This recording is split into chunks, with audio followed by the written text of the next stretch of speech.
जय हिंद विद्यार्थियों। सरला की हिंदी पाठशाला में आप सभी का स्वागत है। आइए आज हम पढ़ती हैं संज्ञा। संज्ञा क्या होती है? संज्ञा को जानने से पहले हम कुछ चीज़ें आपको दिखा रहे हैं। ये देखिए, ये क्या है? चाबी है। ये क्या है? पुस्तकें हैं, किताबें हैं। ये क्या है? ये टस्टर है, लाइट्स चेक करने का। ये क्या है? ये रबर है। ये क्या है? टस्टर है। ये क्या है? ये सेल है। ये क्या है? ये चश्मा है। यानी ये सब क्या है? ये वस्तुओं के नाम है। और ये कौन है? ये सरला है। तो ये मेरा नाम है। तो किसी भी वस्तु, व्यक्ति, स्थान, भाव और अवस्था के नाम को संज्ञा कहते हैं। अब संज्ञा होती कितने प्रकार की है हम ये समझें। संज्ञा हमारी 5 प्रकार की होती है। सबसे पहली संज्ञा होती है आपकी व्यक्तिवाचक संज्ञा। ऐसी संज्ञा जिन नामों से किसी व्यक्ति की, वस्तु की निश्चित पहचान होती हो और जिनके स्थान पर हम कोई दूसरा शब्द प्रयोग नहीं कर सकते, कॉमन शब्द प्रयोग नहीं कर सकते, वो आपकी व्यक्तिवाचक संज्ञा होती है। ऐसे स्पष्ट कर लेते हैं। ये देखें जरा, ये किसका चित्र है, किसकी किताब है? यहाँ आपको दिखाई दे रहा है, ये शिव का चित्र है और इस पे लिखा हुआ है शिव चालीसा। अब शिव चालीसा को हम हनुमान चालीसा नहीं कह सकते और शिव को हम हनुमान नहीं कह सकते। ऐसे ही पीछे देखें, ये गौरी माँ है। गौरी माँ को हम सीता नहीं कह सकते, लक्ष्मी नहीं कह सकते। गणेश हैं, गणेश को कृष्ण नहीं कह सकते, कार्तिकेय नहीं कह सकते। यानी इनकी एक निजी पहचान है। अब यहाँ चित्र देखिए, यहाँ ये साईं बाबा का चित्र है। इनको हम शिव नहीं कह सकते, हनुमान नहीं कह सकते। इसी प्रकार ये देखें, यहाँ ये जिस पुस्तक का नाम है, इसकी एक निजी पहचान है, सुंदरकांड है। सुंदरकांड को हम हनुमान चालीसा नहीं कह सकते, शिव चालीसा नहीं कह सकते। हनुमान को हम नारायण नहीं कह सकते। यहाँ सीता है, सीता को हम राधा नहीं कह सकते, इनकी एक निजी पहचान है। ये सरला है, सरला को हम अंशु नहीं कह सकते, सरला को हम पूनम नहीं कह सकते। मेरी अपनी पहचान है, इनकी अपनी पहचान है। जब किसी भी वस्तु की, व्यक्ति का एक निश्चित नाम होता है, जगह का एक निश्चित नाम होता है। आगरा को हम अलीगढ़ नहीं कह सकते, अलीगढ़ को हाथरस नहीं कह सकते, हाथरस को बरेली नहीं कह सकते, बरेली को मथुरा नहीं कह सकते। उनके एक अपने निजी पहचान है, निजी नाम है। भारत को हम अमेरिका नहीं कह सकते, अमेरिका को जापान नहीं कह सकते, जापान को चाइना नहीं कह सकते। यानी जो फिक्स नाम होते हैं वो होती हैं आपकी व्यक्तिवाचक संज्ञा।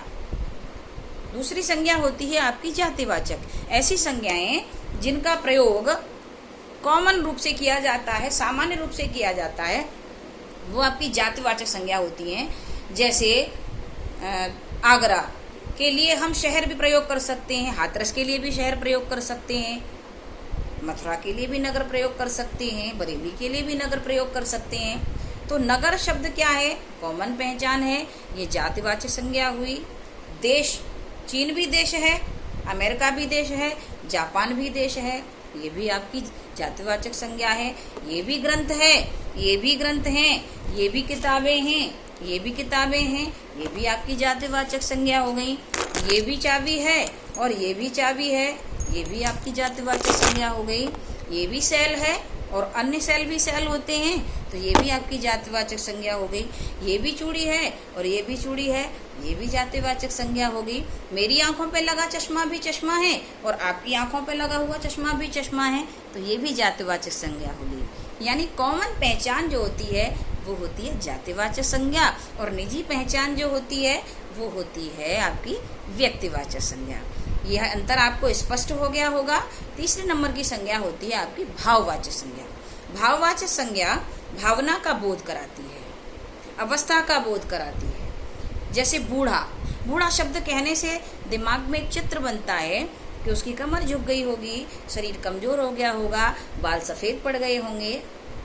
तो बूढ़े की कल्पना आती है, फीलिंग्स आती है, भावना आती है। ये भाववाचक संज्ञा है। चतुर, चतुर का अर्थ है तेज तर्रा, यहाँ फीलिंग्स आती है। बुद्धू, जिसको कुछ ना आता हो उसको बुद्धू कहें, तो ये भी एक भावना हो गई। आलसी, जो पड़ा रहता हो, काम ना करता हो, वो भी भाववाचक संज्ञा हो गई। तो जब फीलिंग्स की बात होती है, भावना की बात होती है, अवस्था की बात होती है, तो वहाँ आपकी भाववाचक संज्ञा होती है। भाववाचक संज्ञाओं से ही हम विशेषणों का निर्माण करते हैं, जैसे बूढ़े से बुढ़ापा, तेज से तेजपन, आलसी से आलसीपन, चतुर से चतुरताई चतुराई, बुद्धि से बुद्धिमानी बुद्धिमत्ता आदि आदि। जैसे भोले से भोलापन, कड़वे से कड़वाहट, मीठे से मिठाई, ये सब विशेषण बन जाते हैं भाववाचक संज्ञा से। चौथे नंबर की संज्ञा होती है आपकी द्रव्यवाचक संज्ञा। ऐसी संज्ञाएं जो किसी पदार्थ का बोध कराती हों, किसी मटेरियल का बोध कराती हों, सोना, चांदी, लोहा, कोयला, लकड़ी, दाल, चावल, चीनी, आटा, दूध, ये सब आपके मटेरियल हैं, धातुएं हैं, तो ये आपकी द्रव्यवाचक संज्ञा कहलाती हैं। द्रव्य का एक दूसरा अर्थ धन भी होता है, तो ये सब धन के भी पदार्थ हैं, इसलिए यह द्रव्यवाचक संज्ञा है। लास्ट है आपकी, अंतिम है आपकी समूहवाचक संज्ञा या समुदायवाचक संज्ञा। ऐसी संज्ञाएं जो किसी समूह और समुदाय का बोध कराती हों, वो समूहवाचक संज्ञा या समुदायवाचक संज्ञा कहलाती हैं। जैसे आर्मी, आर्मी का तात्पर्य पूरी एक फौज जिसमें बहुत सारे सैनिक हों। फौज, आर्मी, सैनिक, सेना,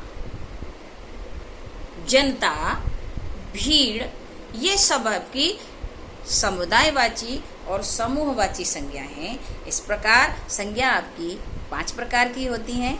जय हिंद।